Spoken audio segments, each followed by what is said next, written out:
Can I say on the first question, the 30th of November was one of the best days in the trade union movement that anyone can remember, in the fact that it did get everyone together. And we know here, more than anywhere, that, you know, the amount of times we've come out and our colleagues in FDA ARC or Prospect haven't been part of it, you know, it was great to see them with us. It was even better to see Unison and the GMB. And that's what we wished was still the case now. But they have now taken a different decision, and our view is they've made the wrong one, and we want to carry on, but we want to put that back to people. On the question of keeping an eye on the ball, it's an excellent point, because what the government's doing really, it's shock and awe. It's that you throw everything, and you think of everything they do now, whether it's cutting welfare, you know, you just take housing benefit, and all this stuff about 26,000 having everybody on benefit. The reality is, if they were really bothered about housing benefit, they'd cap the rents, and they wouldn't allow landlords to rake all this money in off benefits, not target the people on welfare. But they're getting away with it, like they're getting away with our cuts and our pensions, because everything's badged up as it's all got to happen because of austerity. Now, for us in the civil service, that means, and we've been here before, that we will be looking at the questions of pay and pensions and privatisation.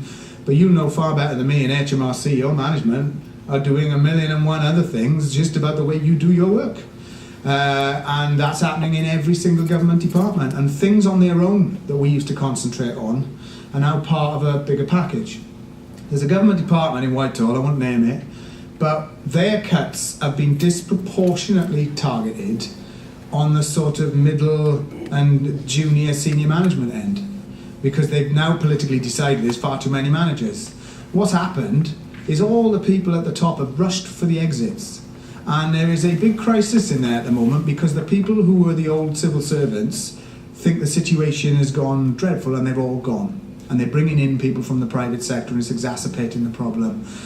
So we've got to work out, how do we manage to try and keep the arguments up about everything? I can assure you our eyes on the ball, particularly because PCS's executive is made up of people like Hector who work in your departments.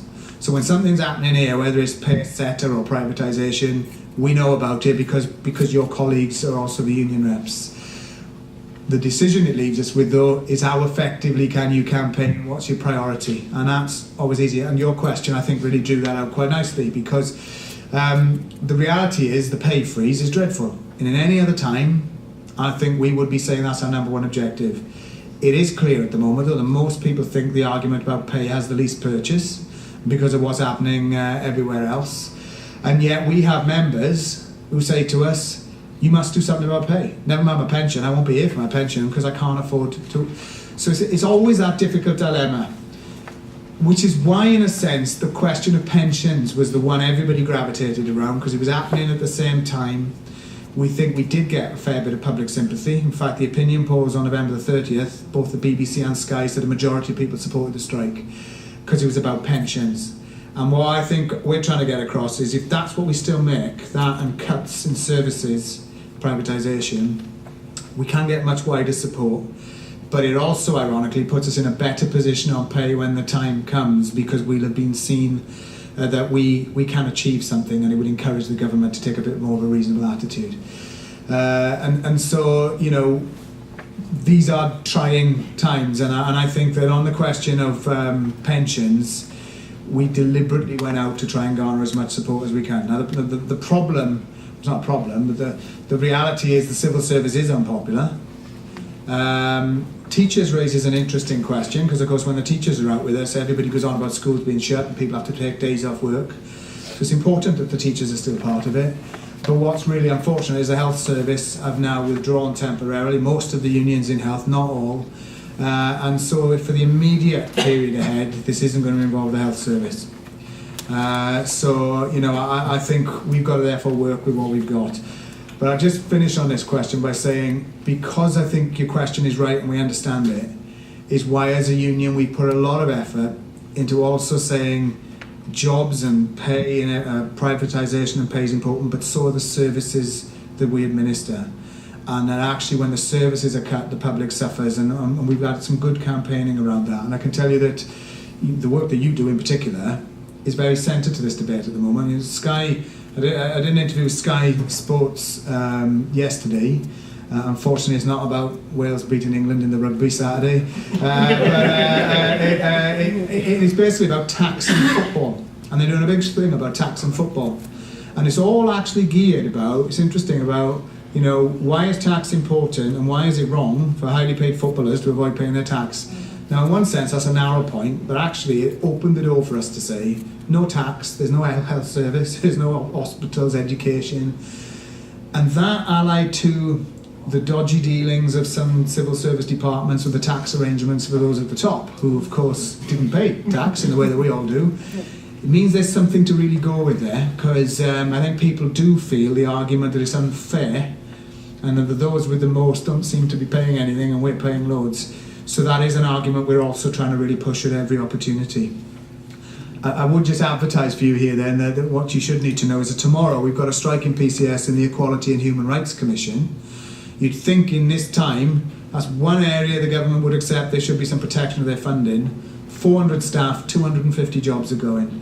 They're likely to close 13 of the offices, they're closing the helpline, meaning we will have the smallest amount of people employed in the Equality and Human Rights Commission there has ever been since equality laws came on the statute book. And this is at a time when there's a 23-year high record of women's unemployment. There are more youth unemployed than ever before, and we have issues about disability in terms of real issues around the place. But our members are undergoing strike because more than half of them are about to lose their jobs. So, you know, we obviously need to support them, but I think we need to understand how these things are connected. And part of that is getting our message across to the public. On the legal position, just very quickly, we have been to court. We went to the High Court to argue that it was unlawful for the government to change your pensions from RPI to CPI. We lost, but we lost on a split decision, 2-1. And very interesting, very political judgment, because it's all about whether the government can use the economy as a justification for changing social security legislation and pensions legislation. And one judge agreed with us that's what they were doing, and that was illegal. So we didn't lose completely. So we appealed, and we were in the Court of Appeal Monday and Tuesday of this week. The decision will be known in 3 weeks' time. 12 unions appealed, and our view there is if that's lost, we will immediately take legal advice, and if we think there is any basis to go to Europe, we will carry on fighting legally, because we think it's important, as well as campaigning and taking action, and we also use the law. And the unions are also considering whether there's a further legal aspect that we can bring to bear on equality grounds about what they've actually done. So we are doing it. The game's not up there, and we're awaiting the decision from the Court of Appeal. Okay. Just on that last point, not about Hartnett in particular, but about the question of people getting away with things and the unfairness of it. I think the unfortunate thing at the moment is that is what a political party really should be putting in the public domain. I've just come from TUC this morning where we had all these presentations from pollsters, and they were telling us how the majority of people think this and think that. And actually what I'm thinking to myself is, well, that's because nobody else ever puts an alternative argument, because there's so much commonality in the political domain at the moment. And that's interesting why the unions have started stepping into that void. And so if you look at when we get the opportunity to argue a case about tax justice, for example, it's fantastically popular, you know, because it's not an argument that people are hearing enough from anyone else. And I think we've got to do more of that. Absolutely, definitely. Because if anyone watches Question Time, for example, what you find on Question Time is often, take last week, Owen Jones was on last week, who's a left-wing lawyer, and he went down brilliantly. 2 weeks earlier, Mehdi Hassan was on from the New Statesman, and these people were putting a different argument to the mainstream politicians, incredibly popular with the audience. When I did any questions recently, well, what was fascinating about it was that people really hated what the government were doing. It was in Essex. They thought that the Labour MP was a joke because what right did she have to oppose when really they agreed with it all? And then when I was saying my bit, they were all saying, well, you the opposition. The unions are the opposition. And I thought that was quite interesting because it gives us something to work on. And that brings us back to your question. We've got to take these arguments out there because nobody else is doing it. And I think tax justice and the rich actually not paying their fair share while everybody else picks up a disproportionate burden usually plays well whenever you're able to put those arguments. It's precisely why they never want them arguments put, which is why all the stuff about welfare and education and everything else, if it's all badged as there's no alternative to any of it, then people accept it, and the trouble is often people will turn on each other and say, well, you're not as bad off as me, and you should, you divide between those in work, those out of work. And our job has to be arguing for an alternative, I think. And we believe there is one. There's an economic alternative. And if you start making that case, it's not only popular, in my experience, people's eyes open a bit and they start asking questions. And I think that we've got to carry on doing that. And there will be cases like high-profile public sector employees, footballers, your Philip Greens, that actually do give you the ability to make an argument. What I always find is the most straightforward argument is none of you can avoid paying the tax because you pay AYE. It's taken out. That's it.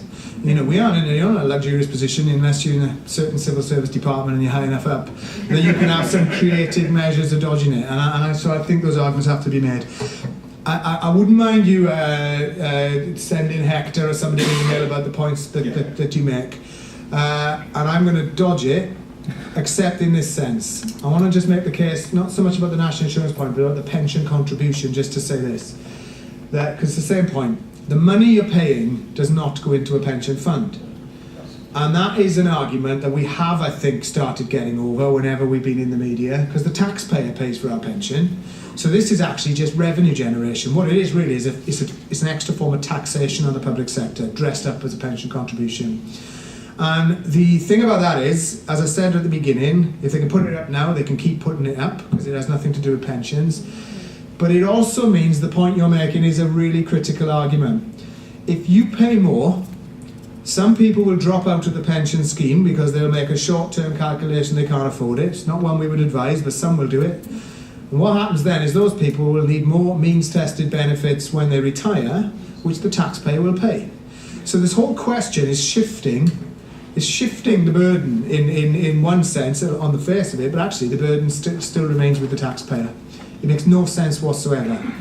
And I think that when we've tried to make that argument, the government flounders. And I tell you what they do. When we had Francis Maud, we were having some fun with Francis Maud when we went on strike last time, on the basis that his arguments didn't stand up. The government went 5 consecutive days and they changed their argument. It was incredible. When they were on the radio and the telly, they changed it. They started the week, pensions were unaffordable. It's pointed out that was not what Hutton says or anyone else. The next day they changed it to they were unsustainable. Then that was shown, that didn't hold water. Then they said there's a big pensions black hole. People pointed out, well, that is not the case actually, if you look at any of the evidence. They ended the week having gone from all of that to saying it's not fair. And when they said it wasn't fair, they said it's because the private sector has worse. Really revealing argument. What we wanted to draw out is actually private sector pensions are interesting. Tax relief on private sector pensions, usually to the well-off, costs more than the cost of public sector pensions. So there's a question in itself about where funding comes from. But what's perhaps more interesting for us is that the average private sector pension, a defined benefit pension, is virtually identical to the public sector. Their average is £5,800 a year, our average is £5,600. So in comparable schemes, it is not a big divide, it's virtually the same. The real injustice, however, is in the public sector, most people have got access to such a scheme. In the private sector now, only 13% of workers can have access to a defined benefit scheme. Do you know that was 38% less than 10 years ago? So therein tells the story. The real crisis is not the fairness of the schemes, it is actually that the private sector just withdrew. They completely withdrew from this type of pension provision, took pensions holidays, actually closed schemes when they didn't have to. And that's what the government's really saying, that actually we don't want this imbalance, so we're going to push you down to levels that were unacceptable in the private sector not long ago. The interesting thing I think about all of that is that people said it was a public-private divide, but directly as a result of our action, people in the private sector have started doing the same thing. Unilever have just had a strike, the first ever strike in Unilever, over private sector pensions.